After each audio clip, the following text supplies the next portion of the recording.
আমার জীবনে আমি যা চাই, কোনদিন আমি আল্লাহর কাছে কিছু চাইছি আর হইছে এটা হয় নাই ভাই। চাকরি চাইছি রাস্তা রাস্তা করছি, হয় নাই ভাই। বিয়ে করতে গেছি, যেখানে গেছি ওখানেই না বাধা আসছে আমার জীবনে। ভাই কেন এরকম বলেন তো? আমার কাছে প্রশ্ন দিই। তো আমি বললাম, ভাই আপনি যে সত্য কথা বলেন না, একটা ডাহা মিথ্যা কথা বলছেন, প্রমাণ আমার হাতে। কিরকম প্রমাণ?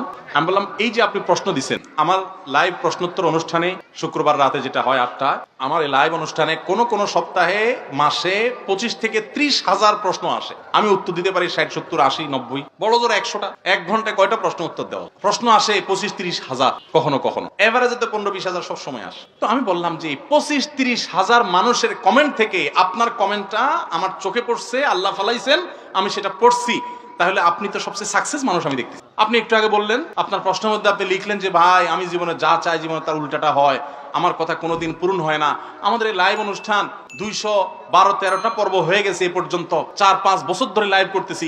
এমন বহু লোক আছে যে 4-5 বছর ধরে চেষ্টা করে, বেচারা প্রশ্ন আমার চোখে আসে নাই। বৃষ্টির মতো প্রশ্ন আসতে থাকে ফেসবুকে, নিতে পারি না। আপনার প্রশ্নটা আমার কাছে আসছে, ধরা পড়ছে, আমি পড়তেছি, উত্তর দিতেছি।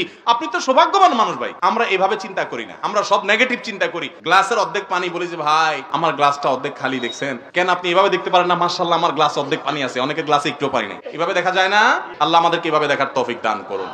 আপনার বউটার দেখেন রান্নাটা ভালো না, শুকরে দেখুন আপনার বউটার চরিত্র ভালো। অনেকের বউর রান্নাটা মাশাআল্লাহ পারফেক্ট, কিন্তু চরিত্রটা নাউজুবিল্লাহ। তাহলে তার তুলনায় আপনি ভালো না খারাপে আছেন।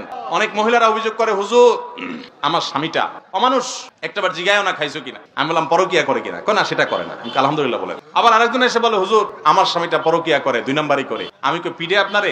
না সেটা করে না। আমি আলহামদুলিল্লাহ পড়ে। ইমানদার সব সময় খুঁজবে যে শুকরিয়ার জায়গাটা কি। আপনার ঘরে ঢুকছেন, ঢুকে দেখছেন হায় হায় চোর বেটা ঢুকে টাকা পয়সা সোনা গয়না মোবাইল সব নিয়ে। এখন দেখার পর খুব স্বাভাবিক মানুষ হিসাবে চান্দিত গরম হবে, মেজাজটা গরম হবে, মন তো খারাপ হবে। কিন্তু আপনি বুদ্ধিমান মানুষ হলে চিন্তা করবেন, আল্লাহ খাটটা নিতে পারেনি, আলমারিটা রয়ে গেছে, হ্যাঁ শোকেসটা নাড়তে পারে না, নাড়তে পারলে এটাও নিয়ে যেত, ফ্রিজটা নিতে পারে না, যাক আজকে যদি আগুন লাগতো তো এগুলো তোর পুরো ছাই হয়ে যেত। আলহামদুলিল্লাহ সেই বিপদটা আমার হয় নাই। এখন আপনি বলবেন তাহলে আগুন লাগলে কি বলবো?